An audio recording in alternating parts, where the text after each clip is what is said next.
नमस्कार दोस्तों, स्वागत है आप सभी का संकल्प स्टडी पॉइंट उत्तराखंड में। तो दोस्तों आज हम बात करेंगे सर्व शिक्षा अभियान की। ठीक है, आप सभी ने पढ़ा है सर्व शिक्षा अभियान या जिसको हम SS1 पढ़ते हैं। ठीक है, ये उत्तराखंड प्रवक्ता स्क्रीनिंग भर्ती परीक्षा का जो है खंड फर्स्ट से आज का टॉपिक रहेगा हमारा, शिक्षण अभिरुचि से। ठीक है, सर्व शिक्षा अभियान की बात करेंगे दोस्तों, और सर्व शिक्षा अभियान के बारे में आप सभी जानते हैं। ठीक है, ये सर्व शिक्षा अभियान जो है सबके लिए शिक्षा हेतु जो है एक जन आंदोलन है। ठीक है, और इसके साथ ही साथ दोस्तों सर्व शिक्षा अभियान की बात करें तो इसके कई उद्देश्य थे। सर्व शिक्षा अभियान का जो प्रमुख उद्देश्य है वो है प्रारंभिक शिक्षा को सार्वभौमिक बनाना, यानी कि प्रारंभिक शिक्षा को सभी तक पहुंचाना इसका प्रमुख उद्देश्य है दोस्तों। और साथ ही साथ सर्व शिक्षा अभियान के स्लोगन की बात करें दोस्तों, पूछा जा सकता है कि सर्व शिक्षा अभियान का स्लोगन क्या है। ठीक है, तो स्लोगन याद रखें, ये पूछे जाते हैं। तो स्लोगन है आपका सब पढ़ें सब बढ़ें। ठीक है, क्या है? सब पढ़ें सब बढ़ें।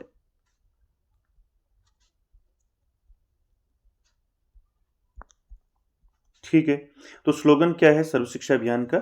सब पढ़ें सब बढ़ें। ठीक है, ठीक है, तो स्लोगन है सब पढ़ें सब बढ़ें। दोस्तों सर्व शिक्षा अभियान के कई उद्देश्य थे। ठीक है, मैं आपको एक बार बता दूं फिर हम आगे चलते हैं। तो सर्व शिक्षा अभियान का जो प्रमुख उद्देश्य है मैंने बताया आपको, प्रारंभिक शिक्षा को सभी तक पहुंचाना यानी कि सार्वभौमिक बनाना। ठीक है, और साथ ही साथ बालिका शिक्षा को बढ़ावा देना इसका उद्देश्य रहा। ठीक है, और साथ ही साथ 6 से 14 वर्ष के बच्चों हेतु जो है प्रारंभिक शिक्षा की व्यवस्था करना। ठीक है, और 100% जो है नामांकन दर बढ़ाना। ठीक है, और साथ ही साथ दोस्तों सर्व शिक्षा जो सर्व शिक्षा अभियान है, सर्व शिक्षा अभियान ने जो है कई जो है प्रोग्रामों का संचालन किया। ठीक है, कई योजनाओं का संचालन किया, जिसमें आपका कल्प जो आपका काल प्रोग्राम हो गया, आपका बाला कार्यक्रम हो गए। तो इनके बारे में हम आगे डिस्कस करेंगे दोस्तों। तो यहाँ पर आप इतना याद रखें, सर्व शिक्षा अभियान जो है इसका प्रमुख उद्देश्य है दोस्तों प्रारंभिक शिक्षा को सार्वभौमिक बनाना। और साथ ही साथ दोस्तों आप ये भी याद रखें कि अक्टूबर 1998 में जो है सभी राज्यों के शिक्षा मंत्रियों की एक बैठक जो है कहाँ हुई थी? जयपुर में आयोजित हुई थी। ठीक है, जिसके परिणाम स्वरूप जो है प्रारंभिक शिक्षा को सुदृढ़ करने हेतु जो है वर्ष 2000 में सर्व शिक्षा अभियान का गठन किया गया। ठीक है दोस्तों, ये आप याद रखें। और सर्व शिक्षा अभियान में जो है अब पूछा जाता है, अनुदान पूछा जाता है कई बार। ठीक है, तो सर्व शिक्षा अभियान में क्या अनुदान है केंद्र और राज्य का, ये पूछा जाता है। और सर्व शिक्षा अभियान की संरचना के बारे में भी पूछा जाता है कि सर्व शिक्षा अभियान का मुखिया कौन होता है केंद्र स्तर पर, राज्य स्तर पर सर्व शिक्षा अभियान का मुखिया कौन होता है, ये आपको पता होना चाहिए। ठीक है, बात करें सर्व शिक्षा अभियान की संरचना की, तो केंद्र स्तर पर जो है मुखिया कौन होता है? तो केंद्र स्तर पर जो है मुखिया होता है सर्व शिक्षा अभियान का, कौन होता है? PM होता है। ठीक है, यानी कि प्रधानमंत्री होता है। और राज्य स्तर पर जो है सर्व शिक्षा अभियान का जो अध्यक्ष होता है वो कौन होता है? मुख्यमंत्री यानी कि CM होता है। ठीक है, ये दो चीजें भी आप साथ में याद रखेंगे। स्लोगन क्या है? सब पढ़ें सब बढ़ें। ठीक है, और चलिए दोस्तों स्टार्ट करते हैं। चलिए देखिए दोस्तों, भारत को जो है स्वतंत्रता 1947 में प्राप्त हो चुकी थी, तथा भारत का संविधान 1950 में लागू हो चुका था। संविधान के अनुच्छेद 45 में जो है प्राथमिक शिक्षा के संदर्भ में निर्देश दिए गए थे कि राज्य संविधान लागू होने के 10 वर्षों के अंतर्गत 14 वर्ष तक के सभी बच्चों की निःशुल्क व अनिवार्य शिक्षा की व्यवस्था करेगा। ठीक है, ये याद रखें, ये किस में है? ये है आपका अनुच्छेद 45 में। ठीक है, इसको भी याद रखेंगे। तो दोस्तों आप सभी जानते हैं भारत 1947 में स्वतंत्र हुआ, यानी कि स्वतंत्रता मिली। और भारत का जो संविधान है वो 1950 यानी कि 1950 में लागू हुआ, ये आप जानते हैं। तो संविधान के अनुच्छेद 45 के अकॉर्डिंग जो है ये कहा गया कि जो प्राथमिक शिक्षा है, तो प्राथमिक शिक्षा के संदर्भ में निर्देश दिए गए कि राज्य संविधान लागू होने के 10 वर्षों के अंतर्गत जो है 14 वर्ष तक के सभी बच्चों की निःशुल्क व अनिवार्य शिक्षा की व्यवस्था करेगा। ठीक है, जिस कारण सरकार ने प्राथमिक शिक्षा को प्रसारित करने के लिए अनेकों योजनाएं एवं अभियान चलाए। ठीक है, तो देखिए जिस कारण सरकार ने क्या किया, सरकार ने प्राथमिक शिक्षा को बढ़ावा देने के लिए उसको इसका प्रचार प्रसार करने के लिए जो है क्या किया, अनेकों योजनाएं चलाई, अनेकों अभियान चलाए। ठीक है, तो इन योजनाओं एवं अभियानों में एक आपका है सर्व शिक्षा अभियान, जिसकी बात अभी हम कर रहे हैं, यानी कि SSA। ठीक है। तो सर्व शिक्षा अभियान उन्हीं में जो है एक अभियान है आपका, ठीक है। आगे चलते हैं दोस्तों, देखिए सर्व शिक्षा अभियान जो है, मैंने बताया आपको अभी, सर्व शिक्षा अभियान सबके लिए शिक्षा हेतु एक जन आंदोलन है, ठीक है। मैंने बताया सर्व शिक्षा अभियान क्या बात करता है। सर्व शिक्षा अभियान जो है प्रारंभिक शिक्षा को जो है सार्वभौमिक बनाता है, ठीक है। इसका प्रमुख उद्देश्य रहा है सार्वभौमिक यानी कि शिक्षा को, यानी कि प्रारंभिक शिक्षा को सार्वभौमिक बनाना, ठीक है। और साथ ही साथ दोस्तों इसमें लिंगानुपात के अंतर को कम करने हेतु भी प्रचार प्रसार किए, ठीक है। और सामुदायिक गतिविधियों में भाग लेना और साथ ही साथ 100% नामांकन दर बढ़ाना जो है इसका प्रमुख उद्देश्य रहा है, ठीक है दोस्तों। तो देखिए, जिसका उद्देश्य जो है विद्यालय गतिविधियों में सक्रिय सामुदायिक सहभागिता से सभी समुदाय एवं वर्गों को शिक्षा उपलब्ध कराना है, ठीक है। इसका उद्देश्य याद रखें, 6 से 14 वर्ष आयु वर्ग के सभी बच्चों को उपयोगी तथा अनिवार्य शिक्षा प्रदान करना है, ठीक है। इस कार्यक्रम में स्त्री पुरुष असमानता तथा सामाजिक अंतर को समाप्त करने की परिकल्पना भी की गई थी, ठीक है। यानी कि सर्व शिक्षा अभियान में दोस्तों 6 से 14 वर्ष आयु वर्ग के सभी बच्चों को उपयोगी तथा अनिवार्य शिक्षा की बात तो कही, साथ ही साथ इसके साथ क्या हुआ, इसके साथ ही ये कार्यक्रम जो है, इस कार्यक्रम में जो स्त्री पुरुष में जो असमानता थी और जो सामाजिक अंतर थे उनको समाप्त करने की परिकल्पना भी जो है सर्व शिक्षा अभियान में की गई थी, ठीक है। देखिए, यह अभियान जो है दोस्तों, सर्व शिक्षा अभियान की बात हो रही, तो सर्व शिक्षा अभियान 2001 में केंद्र में अटल बिहारी वाजपेयी की सरकार ने जो है इसको शुरू किया था, ठीक है। इस योजना का उद्देश्य दोस्तों देश के हर बच्चे को शिक्षा देना था, ठीक है। देश के हर बच्चे को शिक्षा देना इस योजना का उद्देश्य रहा है दोस्तों। और बात करें ये अभियान कब आया, तो 2001 में जो है आपका क्या आया, सर्व शिक्षा अभियान आया, ठीक है। इसको याद रखें, कहीं कहीं पर आपको 2000 मिलेगा, 2000 ईस्वी, कभी कहीं आपको 2001 मिलेगा, ठीक है। तो कभी कहीं आपको ऐसा भी देखने को मिलेगा, ठीक है। तो देखें ऑप्शन में जो आपका होगा उसके अकॉर्डिंग आप करेंगे, ठीक है। दोनों एक साथ नहीं होंगे, ठीक है। क्लियर हो गया। तो देखिए, सर्व शिक्षा अभियान सबके लिए शिक्षा हेतु एक जन आंदोलन है, ठीक है, जिसका उद्देश्य क्या है, विद्यालय गतिविधियों में जो है सक्रिय सामुदायिक सहभागिता से सभी समुदायों एवं वर्गों को शिक्षा उपलब्ध कराना है, ठीक है। इसमें बात की गई है दोस्तों 6 से 14 वर्ष तक के बच्चों हेतु प्रारंभिक शिक्षा की व्यवस्था करना, ठीक है। और आपने याद रखना है सर्व शिक्षा अभियान, यहाँ से क्वेश्चन बन सकता है आपका कि सर्व शिक्षा अभियान के समय जो है देश के प्रधानमंत्री कौन थे, ये क्वेश्चन बन सकता है। तो याद रखें अटल बिहारी वाजपेयी जी जो हैं उस समय क्या थे, प्रधानमंत्री थे। इसको भी आप याद रखें सर्व शिक्षा अभियान के साथ, ठीक है। क्लियर है। चलिए आगे चलते हैं दोस्तों। सर्व शिक्षा अभियान अनुदान की बात करें तो सर्व शिक्षा अभियान में अनुदान कर बात करें तो केंद्र और राज्यों का अनुपात जो है क्या है, ठीक है, अनुदान का वो देखते हैं। तो देखिए दोस्तों, प्रारंभ में जब सर्व शिक्षा अभियान का गठन हुआ तो प्रारंभ में जो है केंद्र यानी कि आपका सेंटर और स्टेट, तो इन दोनों का जो है क्या था रेशियो, देखिए 85:15 था, ठीक है।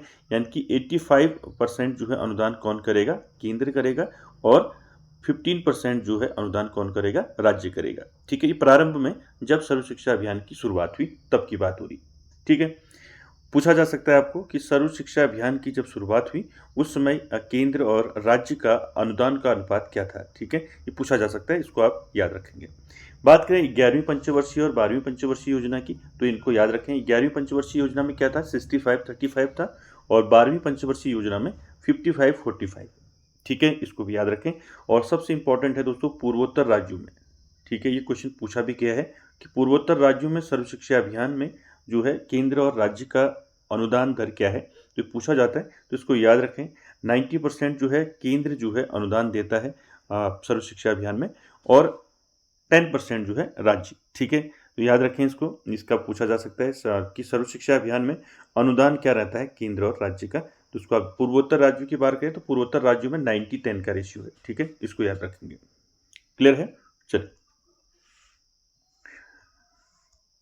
आगे बात करें दोस्तों, सर्व शिक्षा अभियान के उद्देश्य क्या क्या रहे हैं, तो मैं बताऊं आपको उद्देश्य की बात करूं तो देखिए उद्देश्य कई सारे हैं, ठीक है। कक्षा 1 से 8 तक की प्रारंभिक शिक्षा को सुदृढ़ करना, ठीक है, और बालिका शिक्षा को बढ़ावा देना, 100% नामांकन दर बढ़ाना, ठीक है।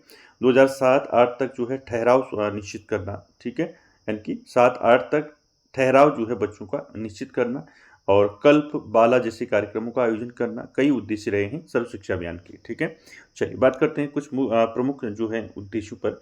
पहला देखिए, समाज को शिक्षा के प्रति जागरूक करना। तो इस अभियान का क्या उद्देश्य रहा है?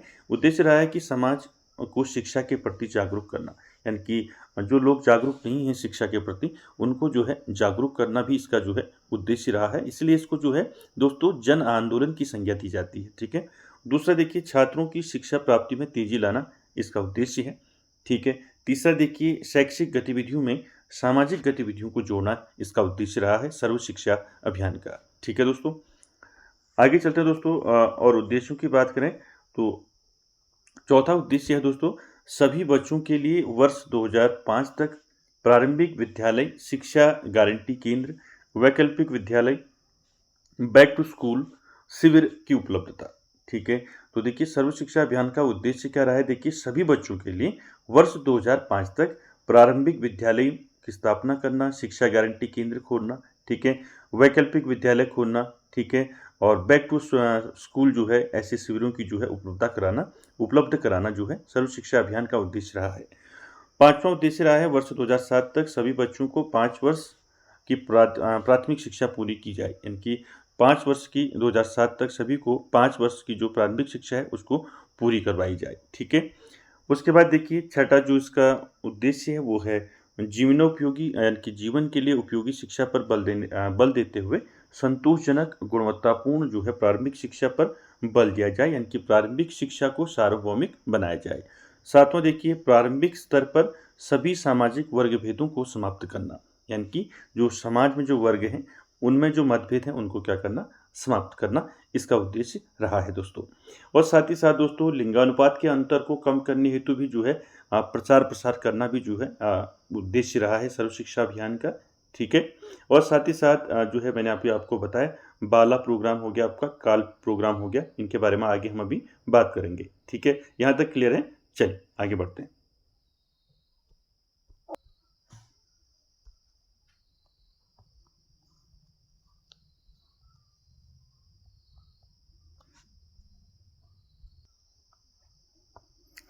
तो यहाँ तक आप समझ चुके होंगे दोस्तों। अब बात करेंगे आपका सर्व शिक्षा अभियान ने जो है कौन कौन सी जो है योजनाएं या कौन कौन से प्रोग्रामों पर जो है कार्यक्रम जो है चलाई सर्व शिक्षा अभियान ने, इनके कौन कौन से प्रोग्राम चलाए, तो उन सभी पर बात करते हैं। तो एक एक करके देखेंगे दोस्तों, और ये हर प्रोग्राम हर जो है आपका योजना जो है काफ़ी इंपॉर्टेंट है, यहाँ से आपके क्वेश्चन पूछे जाते हैं। ठीक है दोस्तों, तो उसको याद रखें। तो देखिए पहला है आपका कस्तूरबा गांधी बालिका आवासीय विद्यालय। ठीक है, तो पहला जो काम है सर्व शिक्षा अभियान का, देखिए इसको याद रखें, इंपॉर्टेंट है। ठीक है, देखिए सर्व शिक्षा अभियान ने वर्ष 2004-05 में निर्धन वर्ग की वे बालिकाएं जो अधिक आयु वर्ग की हैं उन्हें आवासीय सुविधा के साथ साथ शिक्षण सुविधा उपलब्ध कराने के उद्देश्य से कस्तूरबा गांधी बालिका आवासीय विद्यालयों की स्थापना की गई। ठीक है, तो देखिए सर्व शिक्षा अभियान के अंतर्गत जो है क्या किया गया, 2004-05 में जो है जो निर्धन वर्ग हैं, जो गरीब वर्ग हैं, उनकी बालिकाओं हेतु जो है ऐसी बालिकाएं जिनकी आयु वर्ग जो है अधिक आयु वर्ग की हैं और उन्हें जो है आवासीय सुविधा के साथ साथ जो है शिक्षण सुविधा भी उपलब्ध कराई जाए, यानी उनके पढ़ने की लिखने की व्यवस्था वहाँ की जाए। तो इसीलिए जो है आपका कस्तूरबा गांधी बालिका आवासीय विद्यालय की स्थापना की गई। ठीक है, याद रखें इसको, ये पूछा जा सकता है कि कस्तूरबा गांधी बालिका आवासीय विद्यालय की शुरुआत कब से हुई, तो 2004-05 में इसकी शुरुआत हुई, इसको नोट रखें, लेकिन लागू कब से हुआ, 2007 से लागू हुआ। ठीक है, क्लियर है, इसको याद रखेंगे। ठीक है, तो कस्तूरबा गांधी बालिका आवासीय विद्यालय की शुरुआत हुई 2004-05 में और इसको जो है लागू किया गया था 2007 में। ठीक है, कौन क्या था, यानी कि कस्तूरबा गांधी बालिका आवासीय विद्यालय क्या है, यहाँ कौन से बच्चे पढ़ते हैं, यानी कि निर्धन वर्ग के वे बालिकाएं जो अधिक आयु वर्ग की हैं। ठीक है, और उन्हें आवासीय सुविधा के साथ साथ शिक्षण सुविधा भी उपलब्ध कराने के उद्देश्य से जो है कस्तूरबा गांधी आवासीय विद्यालय की स्थापना की गई। ठीक है, ये विद्यालय जो है दोस्तों 2 प्रकार के प्रारूपों में संचालित हुई। ठीक है, टाइप यानी कि मॉडल 1 और मॉडल 2। ठीक है, जिस पर हम अभी आगे बात करेंगे। ठीक है, यानी कि कस्तूरबा गांधी बालिका आवासीय विद्यालय जो है दोस्तों 2 प्रकार के प्रारूपों में इन विद्यालयों को संचालित किया गया, जिसमें मॉडल 1 और मॉडल 2 है। ठीक है, इसमें अभी हम बात करेंगे। और साथ ही साथ दोस्तों देखिए, कस्तूरबा गांधी बालिका विद्यालय की जो प्रबंध समिति होती है उसका अध्यक्ष कौन होता है, ये पूछा जाता है। तो ये आपका इंपॉर्टेंट इसलिए बन जाता है दोस्तों कि पूछा जाता है कि कस्तूरबा गांधी बालिका आवासीय विद्यालय में जो है विद्यालय प्रबंध समिति, जिसको हम एसएमसी बोलते हैं, ठीक है, सॉरी एसएमएस बोलते हैं, ठीक है। तो इसका अध्यक्ष कौन होगा, तो इसका अध्यक्ष होगा जो बालिकाएं वहां पढ़ती हैं उनके अभिभावक, ठीक है। ये जरूर याद रखें दोस्तों, विद्यालय प्रबंध समिति का जो अध्यक्ष होगा कौन होगा, बालिकाओं के अभिभावक होंगे, ठीक है दोस्तों, इसको भी आप याद रखेंगे। तो देखिए सर, कस्तूरबा गांधी बालिका आवासीय विद्यालय में 2 प्रारूपों में जो है इनको संचालित किया गया, आपका मॉडल फर्स्ट और मॉडल सेकंड। तो क्या था वो देखते हैं, यहाँ तक क्लियर है ना। चल, एसएमएस का जो है, सॉरी, ठीक है, यानी कि विद्यालय प्रबंध समिति का जो है कौन होता है अध्यक्ष, ये पूछा गया है कई बार, तो इसको याद रखें, बालिकाओं के अभिभावक होते हैं अध्यक्ष, ठीक है। चल, देखिए मॉडल फर्स्ट और मॉडल सेकंड की बात करें तो देखिए जो कस्तूरबा गांधी बालिका आवासीय विद्यालय हैं जिनकी शुरुआत 2004-05 में हुई, ठीक है। और ये विद्यालय दोस्तों 2 प्रकार के प्रारूपों में संचालित हुए, मॉडल फर्स्ट और मॉडल सेकंड। तो मॉडल फर्स्ट क्या था, देखिए मॉडल फर्स्ट था जो इस प्रकार के विद्यालयों में क्या था, ठीक है, 2 प्रारूपों में इसको बांटा गया। पहले में क्या था देखिए, 100 बालिकाओं हेतु जो है आवासीय सुविधा के साथ साथ उसी परिसर में शिक्षण सुविधा उपलब्ध करवाने के उद्देश्य से व्यवस्था की गई, ठीक है। तो टाइप 1 जो आपका मॉडल फर्स्ट स्कूल था वो कैसा स्कूल था, ठीक है, वो था आपका 100 बालिकाओं हेतु, यानी कि 100 बालिकाओं के लिए जो है रहने की व्यवस्था, और साथ ही साथ जो है उसी परिसर में उनके लिखने पढ़ने की व्यवस्था भी कराई, ठीक है। मॉडल सेकंड में क्या था, मॉडल सेकंड में था 50 बालिकाओं हेतु केवल आवासीय सुविधा, ठीक है, याद रखें इसको, केवल आवासीय सुविधा उपलब्ध करवाई जाएगी तथा शिक्षण हेतु जो है उन्हें पास के किसी विद्यालय में शिक्षा दी जाएगी, ठीक है दोस्तों। आप समझ चुके होंगे आप कि जो कस्तूरबा गांधी बालिका आवासीय विद्यालय है, यह विद्यालय 2 प्रकार के प्रारूपों में संचालित हुई, ठीक है। पहला है मॉडल फर्स्ट जिसमें 100 बालिकाओं हेतु आवासीय सुविधा के साथ साथ शिक्षण सुविधा भी उपलब्ध कराई गई, और मॉडल 2 वाले में जो है इसमें 50 बालिकाओं के लिए केवल आवासीय सुविधा यानी कि रहने की व्यवस्था उनके लिए की गई, और शिक्षण हेतु जो है उनको जो है पास के किसी विद्यालय में शिक्षा दी जाएगी। तो ये दूसरा मॉडल था, ठीक है। तो देखिए याद रखें इसको, ठीक है। तो कस्तूरबा गांधी बालिका आवासीय विद्यालय में जो है 2 प्रकार के स्कूलों का संचालन किया गया, ठीक है, जिसमें 100 बालिकाओं और 50 बालिकाओं का जो है अलग अलग जो है इसमें किया गया, जिसमें 100 बालिकाओं के लिए दोनों व्यवस्था की गई, रहने की भी और पढ़ने लिखने की, और दूसरा में 50 बालिकाओं के लिए क्या किया, रहने की व्यवस्था की उनके लिए, लेकिन शिक्षण हेतु उनकी व्यवस्था जो है पास के किसी विद्यालय में उनकी शिक्षण व्यवस्था की, ठीक है। 2 प्रकार के मॉडल स्कूल की बात की गई, ठीक है, क्लियर है यहाँ। चलिए आगे बढ़ते हैं। देखिए दूसरा है दोस्तों सर्व शिक्षा अभियान का जो है दूसरा है आपका कल्प या काल्प प्रोग्राम, ठीक है, इसको याद रखें, ठीक है। कल्प या काल्प पढ़ते हैं इसको, CALP, इसका फुल फॉर्म होता है दोस्तों कंप्यूटर एडेड लर्निंग प्रोग्राम, यानी कि कंप्यूटर सहायक अनुदेशन प्रणाली, ठीक है। तो कल्प प्रोग्राम जो है आपका ये क्या था, ये था दोस्तों सर्व शिक्षा अभियान ने जो है कल्प प्रोग्राम के अंदर क्या किया, 6 से 8 तक के विद्यार्थियों हेतु कंप्यूटर शिक्षा देने के उद्देश्य से जो है इसको शुरू किया, ठीक है। तो याद रखें इसको, कल्प या काल्प प्रोग्राम, ठीक है। क्या था इसमें था कि 6 से 8 तक के विद्यार्थियों हेतु कंप्यूटर शिक्षा देने के उद्देश्य से इस प्रोग्राम को शुरू किया गया था। कब किया गया था, 2004-05 में इसको शुरू किया गया था, ठीक है। और CALP कल्प या काल्प जो आप इसको पढ़े, तो कल्प या काल्प जो है इसका फुल फॉर्म पूछा जा सकता है, इसलिए इसको याद रखेंगे, कंप्यूटर एडेड लर्निंग प्रोग्राम, ठीक है, इसको याद रखेंगे। क्या था इसमें, कल्प प्रोग्राम में 6 से लेके 8 तक के विद्यार्थियों हेतु कंप्यूटर शिक्षा देने के उद्देश्य से इस प्रोग्राम को शुरू किया गया था, क्लियर है। चल आगे चलते हैं। अगला जो सर्व शिक्षा अभियान का प्रोग्राम है वो है आपका दोस्तों बाला कार्यक्रम, ठीक है, कई बार पूछा गया है, ठीक है। तो बाला कार्यक्रम क्या था दोस्तों, देखिए सर्व शिक्षा अभियान ने दोस्तों बाला कार्यक्रम चलाया, ठीक है। अब ये बाला कार्यक्रम क्या था, देखिए बाला का फुल फॉर्म होता है बिल्डिंग एंड लर्निंग एड, ठीक है। तो देखिए ये क्या था, एक बालक को जो है शिक्षण अधिगम से संबंधित जो भी आवश्यकताएं हैं उन सब की पूर्ति जो है विद्यालय परिसर में ही हो जाए तथा वह संपूर्ण अधिगम को प्राप्त कर सके, इस उद्देश्य की पूर्ति के लिए चलाया गया था ये कार्यक्रम। कौन सा कार्यक्रम, बाला, यानी कि बिल्डिंग एंड लर्निंग एट। ठीक है, याद रखेंगे, फुल फॉर्म भी पूछा जा सकता है बाला का। ठीक है, और बाला प्रोग्राम या बाला कार्यक्रम जो है सर्व शिक्षा अभियान ने चलाया। क्या था इस कार्यक्रम के अंतर्गत? इसमें ऐसा था कि एक बालक को जो है शिक्षण अधिगम यानी कि शिक्षण अधिगम से संबंधित जो भी आवश्यकताएं बच्चे को होती है, उन सब की पूर्ति जो है बच्चे की कहाँ से हो जाए? विद्यालय परिसर से ही उसकी सारी आवश्यकताओं की पूर्ति हो जाए। जिससे क्या होगा? उसकी जो शिक्षा है, संपूर्ण जो उसका अधिगम है, सीखना है, जो सीखेगा बच्चा, वो जो है संपूर्ण अधिगम को क्या कर पाएगा? प्राप्त कर पाएगा।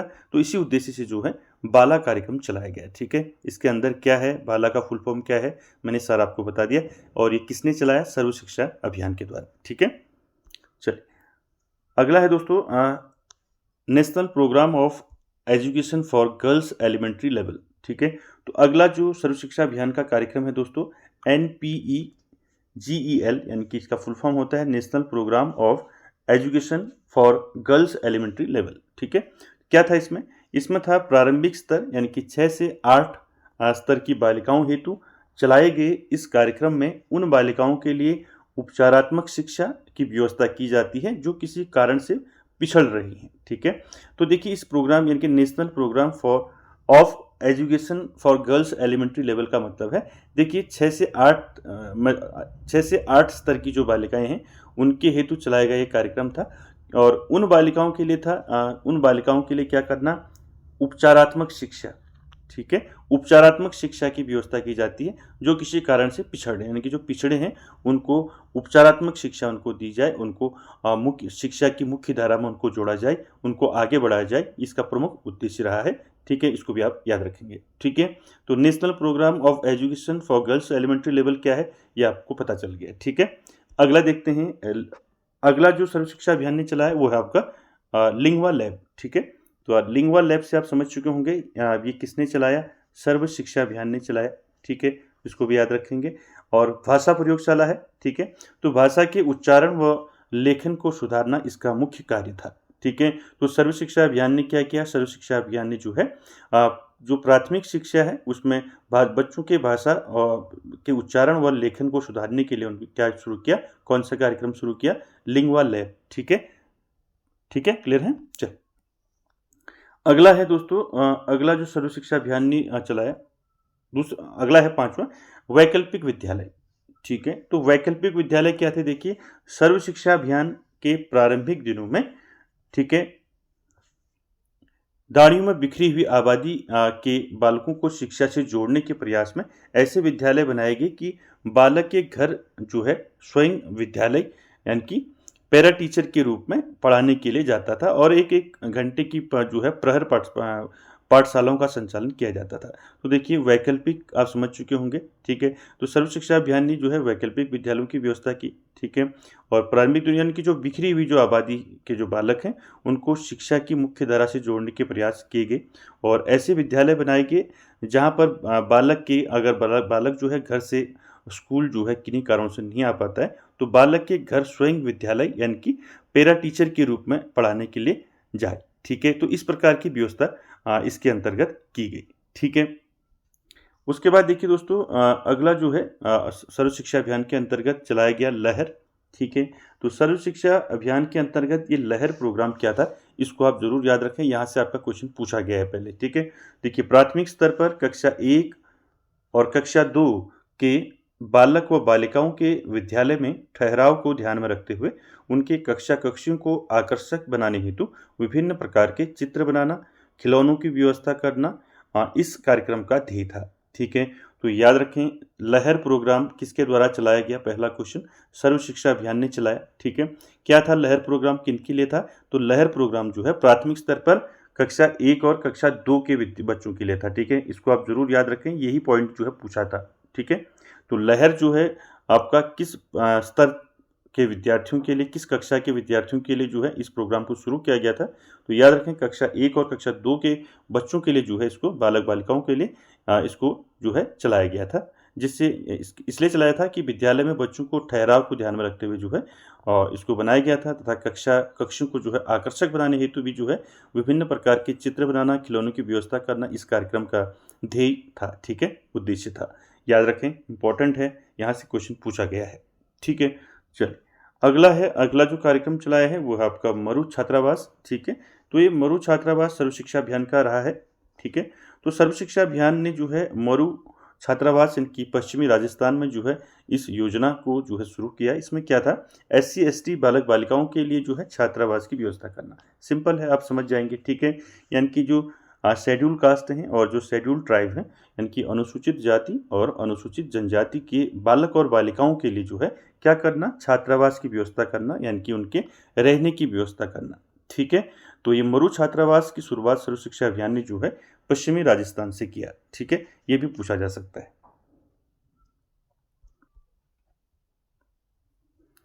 तो दोस्तों ये 7 जो है प्रोग्राम यानी कि योजनाएं थी सर्व शिक्षा अभियान की।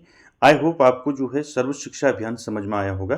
ठीक है, इनकी सर्व शिक्षा अभियान कैसे स्टार्ट हुआ, कब स्टार्ट हुआ, क्या इसका स्लोगन है, ठीक है, क्या उद्देश्य हैं सर्व शिक्षा अभियान के, मैंने अभी आपको बताया, और कौन कौन से जो हैं कार्यक्रम जो है सर्व शिक्षा अभियान ने चलाए, उन सभी कार्यक्रमों पर हमने जो है बात की। और साथ ही साथ दोस्तों आप ऐसे याद रखें कि देखिए सर्व शिक्षा अभियान जो है, सर्व शिक्षा अभियान का जो उद्देश्य है मेन, उसको आप याद रखें कि प्रारंभिक शिक्षा को जो है सार्वभौमिक बनाना, यानी कि सभी तक जो है प्रारंभिक शिक्षा सभी तक पहुंच पाए। ठीक है, और सबके लिए शिक्षा। ठीक है, ये एक जन आंदोलन था दोस्तों। इसके कई उद्देश्य रहे हैं जिन पर अभी हमने बात की। और साथ ही साथ दोस्तों आप ये भी याद रखें कि जब इसकी शुरुआत हुई इस योजना की, सर्व शिक्षा अभियान की, तो उसमें प्रधानमंत्री कौन थे, अटल बिहारी वाजपेयी जी थे। ठीक है, और स्लोगन क्या है सर्व शिक्षा अभियान का, ये भी याद रखेंगे आप, सब पढ़ें सब बढ़ें। ठीक है दोस्तों, और उद्देश्यों की बात करें तो उद्देश्य कई हैं। ठीक है, जिसमें हम बात करें समाज को शिक्षा के प्रति जागरूक करना इसका उद्देश्य रहा है। ठीक है, और साथ ही साथ